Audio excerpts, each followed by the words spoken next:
this. As I said, whenever I brought this article up, it's this is one of those things I think people need to be hyper aware of who Savvy Games Group is. Savvy Games Group is a just a front for the Saudi Arabian regime. Okay, so this is Saudi Arabia divesting and investing into the video gaming industry because they want to not just have their money in oil, they want to have their money in another industry that's very lucrative. And so they have invested heavily into the video gaming industry, and this is the company they've set up to lead the way for them to do that, which is Savvy Games Group. What you need to understand is every time you see this company, Savvy Games Group, it's the Saudi Arabian regime. That's who's behind this. That's what this is. And so it's, you know, one of those things where I think people need to be hyper aware of what that potentially means. And we've got another article coming up next that is going to talk about SNK. Savvy Games Group and the Saudi Arabian regime outright owns SNK as well. The reason that this is important for me to bring up to on occasion is because not everybody's going to be aware that that's what this is. That's why instead of them just going Saudi Arabia government or the Prince of Saudi Arabia or Saudi Arabian regime unveils strategic vision, you know, or they're just doing it of their own, you know, name from their government or whatever. That's why they use this front as a business to do this, and it's because if you're not aware, they're one of the worst governmental agencies or regimes in the world about addressing civil liberties and people's rights. They're very oppressive. They have very, very strict views about not seeing people in as having equal rights, whether it be in regards to religion, race, ethnicity, skin color, gender, sexual preference, you name it.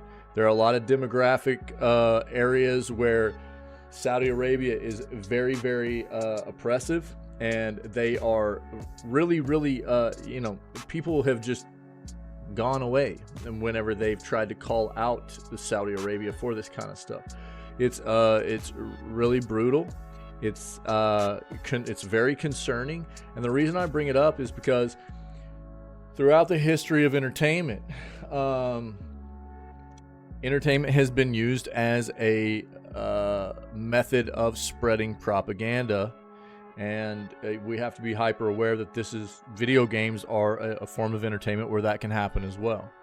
So whether you want to talk about newspapers from way back, or into radio broadcasts, television programming, you know, into the days of more recent where we have, you know, movies and you know, internet, social media, video games, you name it.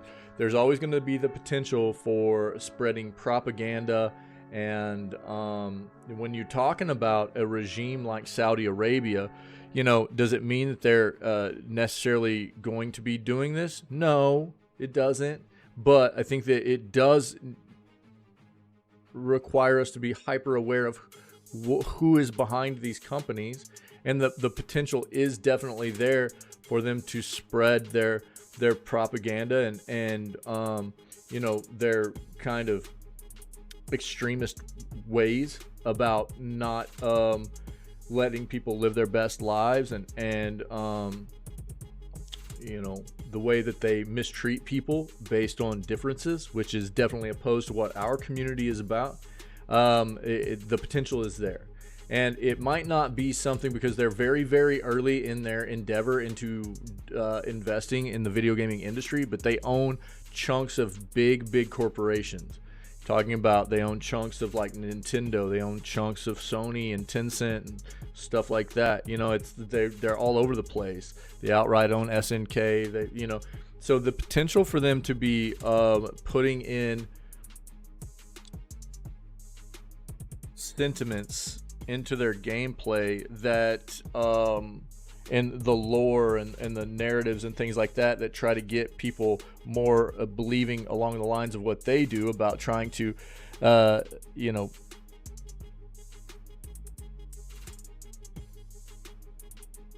segregate people,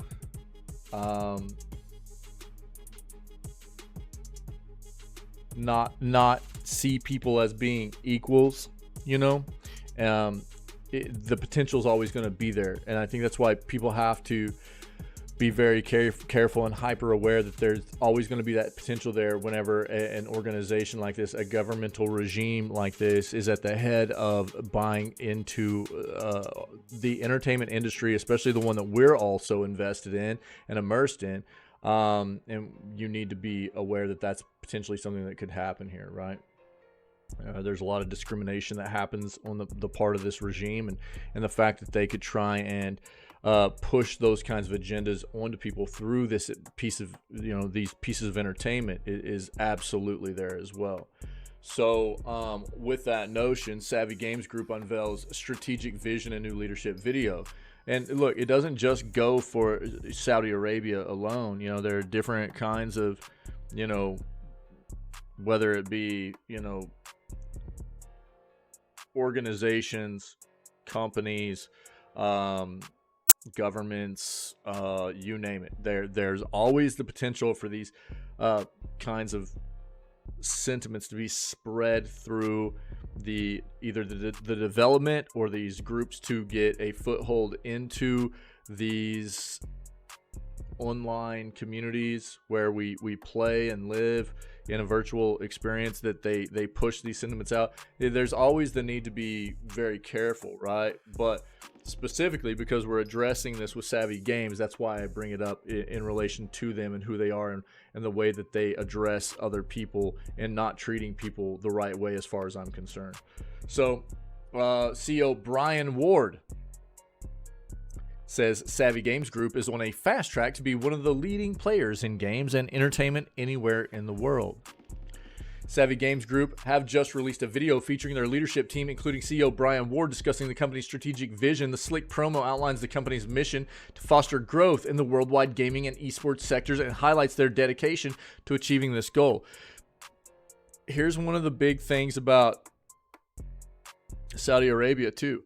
They have so much money to pay off so many people. You know what I mean? To just, money talks, dude. Money talks. How many times have we seen this kind of stuff where people, you know, money gets people to shut up and not talk about stuff that we should be talking about, right? In the video, Savvy emphasizes strategic investments in community empowerment as key drivers of their mission. Strong support from Saudi Arabia's national leadership, including Crown Prince Mohammed bin Salman and the Public Investment Fund, because this is their company. CEO Brian Ward says the Savvy Games Group was created to drive investment and long-term growth of the global games and esports industries, adding that our business focuses on three pillars: esports, developing Saudi Arabia into a global games and esports hub, and game development and publishing. Strategic investments. With a team of over 3,500 individuals across Saudi Arabia and 22 countries, Savvy Games Group is committed to fostering job creation, talent development, and a supportive environment for the industry's growth. We will achieve this through our strategic investments and by empowering people and communities across the world, said Nick Archer, Senior Vice President and Head of the group. In the video, Savvy Games CFO Saleh Al-Fadel says the company views games as a force for good. What they would consider good, though, and what other people would consider good could be two totally different things. Keep in mind what I was talking about earlier, right? We will work to contribute to the games and entertainment landscape to create a sustainable future for the community.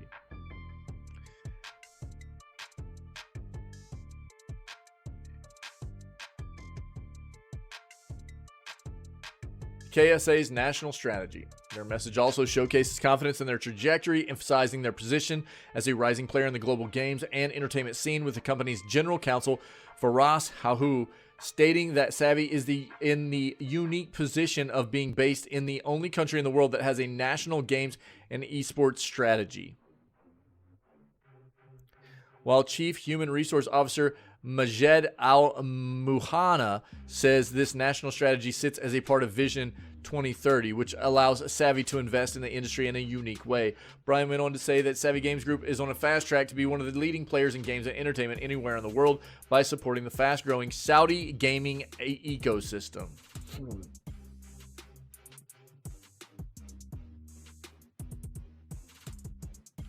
It's easy for them to gain a foothold in this industry and just buy things up. They're so stacked with cash because of their oil, you know, and it's just, I think that people have to understand, you got to know what this is behind it. I mean, you can go look up, there are plenty of websites that track the you know, the worst countries in the world when it comes to you know, civil liberties, human rights, and stuff like that, the kinds of violations there are and stuff. Go look at Saudi Arabia. It's very, very brutal. It's very bad. And when you're talking about this kind of regime getting a foothold in the gaming industry, you have to be hyper aware that they're potentially going to be pushing these kinds of negative sentiments and negative ways of treating people into our games as well. You have to be aware of that. It won't be very blatant at first, but the bigger they become and the more of a foothold they have in this entertainment, this segment of entertainment, the more comfortable they'll be with doing that kind of thing. That's the way it works. You just got to be careful, okay? That's all I'm saying. You got to be careful.